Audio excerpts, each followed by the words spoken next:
आज कॅबिनेटमध्ये मुख्यमंत्री महोदयांच्या अध्यक्षतेखाली आजची कॅबिनेट झाली आणि मी आणि अजितदादा आणि मुख्यमंत्री महोदय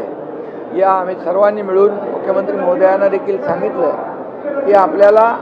या कुटुंबियांच्या मागं उभं राहिलं पाहिजे आणि म्हणून 50 लाख रुपयाची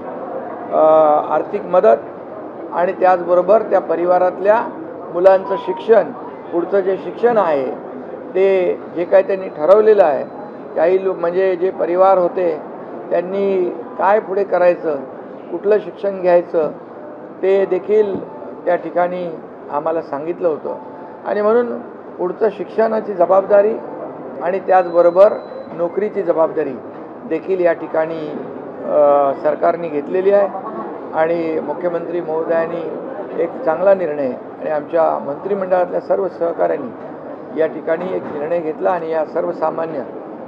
कुटुंबातल्या ज्या